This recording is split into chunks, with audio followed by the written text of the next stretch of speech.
Welcome to Weekly Digest, where we highlight the works of ministers of government as they push the administration's development agenda.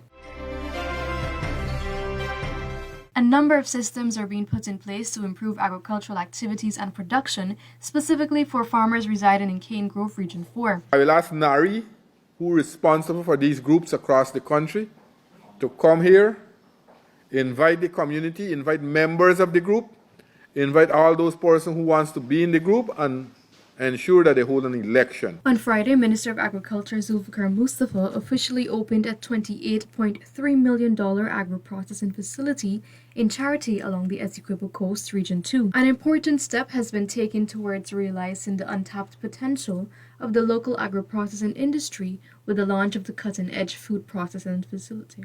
And as our country move up the ranking, as our economy develop, we'll need more facilities like these. Try as much as possible to embrace the new way that government and we in the Ministry of Agriculture are trying to implement the new ways how we should do things. The $95.4 million Marine Messiah Wing was commissioned at Bishop's High School. The new block features 8 additional classrooms, 1 laboratory, a cafeteria, an upgraded canteen, and washroom facilities. It's a new building that we hope will produce children who will turn into adults that are able to take this country forward, that are able to lead in whatever sphere you choose, that are able to bring about and develop the new Guyana that we have been speaking of. Cross-streaming will now be facilitated in all the national and A-list high schools so that students can take their Caribbean Secondary Examination Certificate courses from more than one stream. So if someone is doing Phys Chem Bio and the science subjects and you want to cross-stream 2 art subjects, it's going to be allowed on the timetable. A total of 35 Region 5 students were awarded for their exceptional performances at this year's National Grade 6 Assessment, NGSA, and the Caribbean Secondary Examination Certificate, CSEC. The region's 10th annual award ceremony saw the top performers receiving trophies, laptop computers, and school supply kits, among other items. I hope that this is the beginning or the stepping stone for your future endeavors.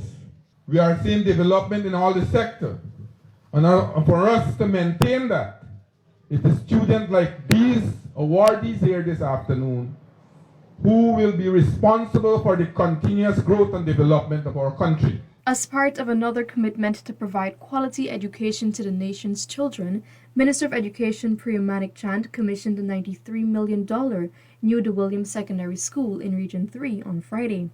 Notably, to acquire a full secondary education, primary top students at Saraswat Primary School will no longer need to attend a secondary class at a primary school. Instead, they will attend a discrete secondary school starting on Monday. So to us, when we say education is important, when we say getting a secondary education is important, it's more than just words.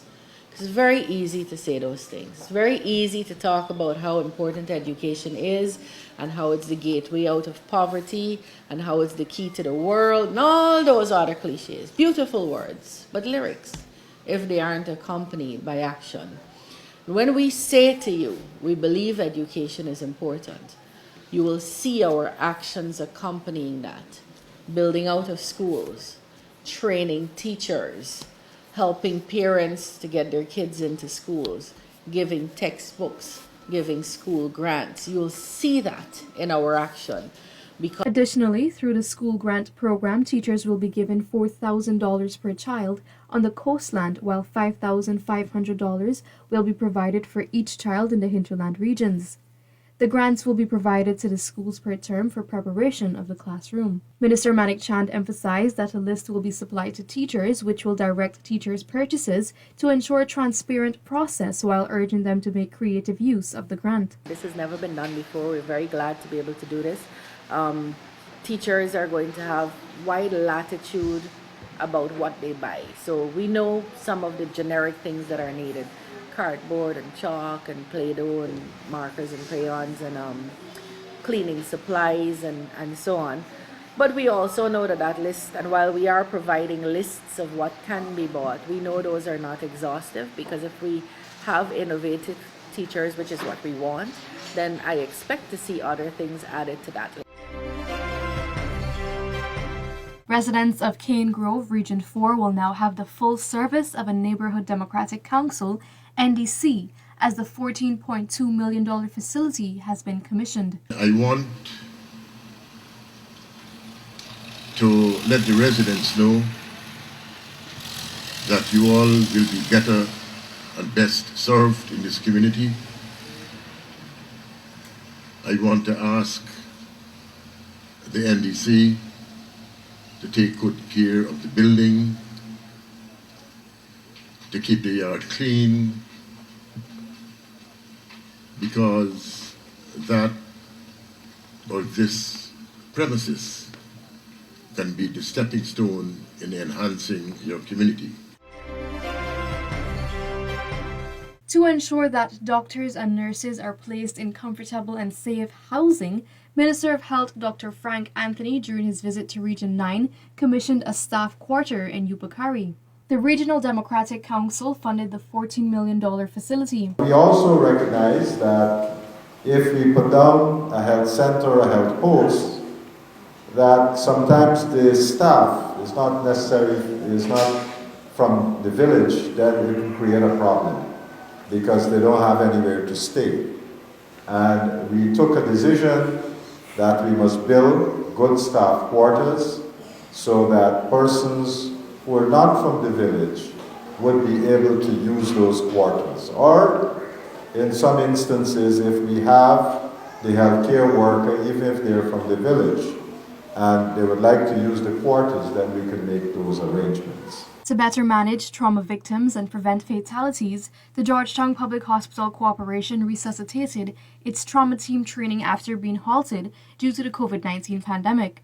The training was officially at Project Dawn, Liliendahl, and will see 25 providers receiving 2 days of training. I'm very happy that this training is happening and that you will get the necessary skills to work more effectively with our patients. Very often, a couple minutes can make a big difference. And if we have teams that understand what to do, those critical minutes, we can change the dynamics for a patient.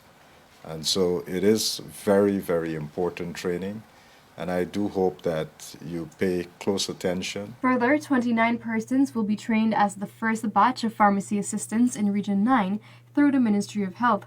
Minister of Health Dr. Frank Anthony outlined several health projects being undertaken countrywide, including in the Rupununi, where $200 million has been invested to improve health facilities. While we invest in infrastructure, invest in equipment, we also need to invest in people. And so we've started a number of programs, and before, as Ms. Bristol was saying, most people had to travel from here to go to Georgetown for training. And then we can only take so many because we just don't have space to train a lot of people. But we took a conscious decision of bringing people, bringing the faculty to the region and doing the programs in the region so we can decentralize the programs where the students would be trained right in the region. Around 182 residents of Kwaiko village located in south central Rupununi, Region 9, are now benefiting from a brand new $14 million health post. We don't want to build facilities alone. We don't want to give you equipment alone. We also want to train people from the community who will be working in these facilities, maintaining them and providing services.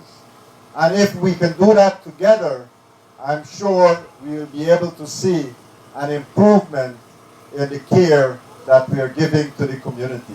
Region 9's health infrastructure is experiencing tremendous transformation as Sand Creek, Karasabai, and Anai Health Centers are to be transformed into district hospitals. All these projects have already been designed. I think they're at the stage now where they're getting the contractors in, and very soon they will start the construction. Construction of the Hospitality Institute has started and will cater to the training needs of the growing tourism and hospitality sector in Guyana. The Hospitality Institute, I'm happy to announce, is well on its way.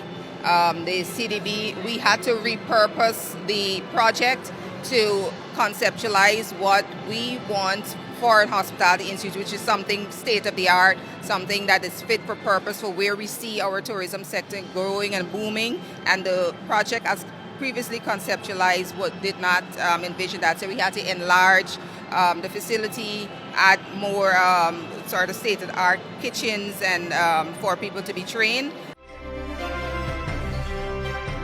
To meet the infrastructure demands of Guyana, ANSA Building Solutions was launched. The new construction company is a subsidiary of ANSA McCall Group of companies, who has solidified their confidence to continue investing in Guyana. And now that the country is going in a particular direction, I guess they probably sat and thought about how they can make good use of the opportunities that exist and where we are going.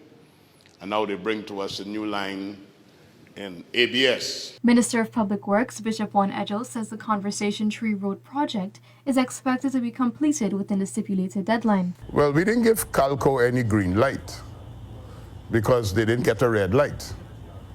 CALCO had to move from being a place of a non-performing contractor into performing and delivering the project within the stipulated timeline. So the principals of CALCO came and we engaged them, or they engaged with us, and we made certain agreements. They have engaged Guyanese subcontractors to do specific aspects of the work so that there'll be multiple things being done at the same time to move the project along. We have made it very clear we're not playing on this project. You have a signed contract. Execute it in keeping with the clauses and conditions of the contract. Some 1,000 meters of the road leading to the Kuru Primary School is set to be constructed to improve the lives of persons living there. Minister Edgell met with the residents of the community, where he informed that $103 million has been set aside for these works. While we put the 1,000 meter under construction, we'll have to do some rehabilitation to the other section that is not going to be under full construction, which would mean we'll have to put in some loom, put in some crusher run, and have it compacted. Contracts valued $182 million were signed to advance Phase 2 of the rehabilitative works on a number of roads in Alboy Sound and Castello Housing Scheme, Georgetown. 16 contracts were signed to build 8 streets and 3 bridges in the area. We will continue to press forward in this community to build out this community. We'll have the folks in this community do the build out too. That is what we said in the beginning.